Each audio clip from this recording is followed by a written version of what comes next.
Para sa episode na to, makikipagkita tayo sa isang buyer ng Carhartt shirts. So bawat item, brand new, complete with tags. Kaya swerte kayong mga viewers ko na napapanood nyo ako eh.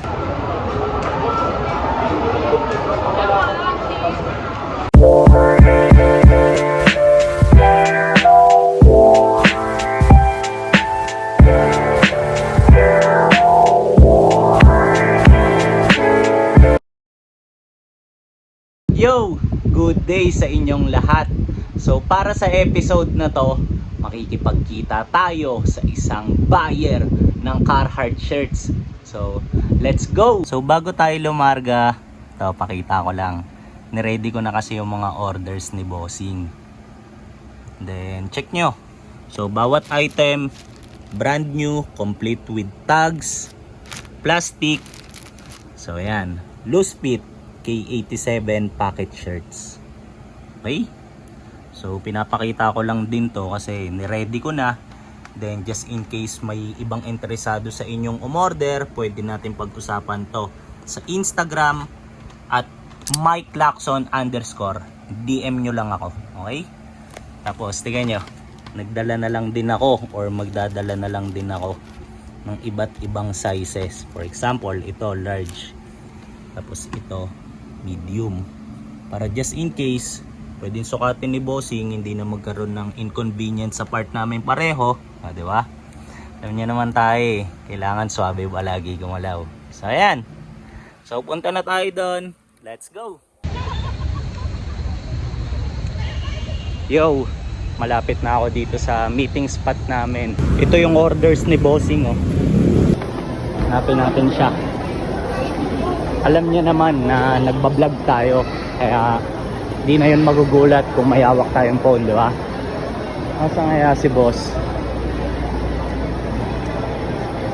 Ayun, nakita ko na ata. Kita ko na, ito siya. Boss Alvin. Yo, so si Bossing nasa CR lang para magsukat ng isang medium tsaka isang large. Tingnan nyo, napakagaling ko talaga eh, di ba? Na-anticipate ko na mas magandang magdala na ng iba't ibang sizes, di ba? Ang lupit ko talaga eh. Kaya swerte kayong mga viewers ko na napapanood nyo ako eh. Ang tagal ni boss. Mga 10 minutes na ata ako nandito. Baka di makapag-decide. Pero, di ba? Patience is the key, sabi nila, di ba?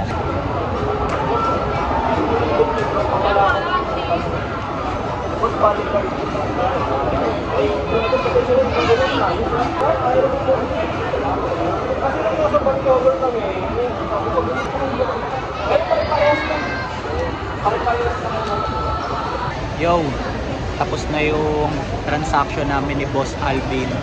Then naghiwalay na rin kami. So alam niyo yun, medyo nagkaroon pa kami ng mga konting kwentuhan bago matapos, kaya nakakatawa.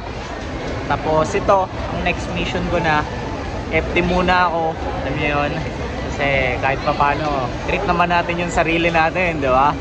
Nakapag-hustle tayo eh. So yun, tapos bigay lang ako ng mabilisang recap. So mabilisan lang tong episode natin kasi alangan namang sumama pa ako sa bahay nila boss, di ba? So ayan, kaya need ko na rin tapusin yung episode natin dito.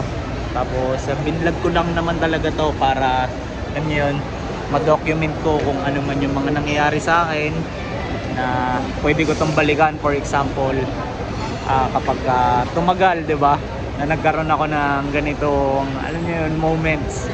Tapos yun lang, pwede ko rin to palang gamitin sa proof of alam niyo yun, transaction para sa mga interesadong bumili, diba? So if ever na merong mga gustong umorder, ulitin ko lang, pwede nyo akong i-DM sa Instagram at @MikeLacson_.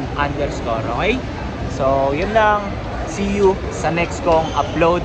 Tapos goodbye, let's go.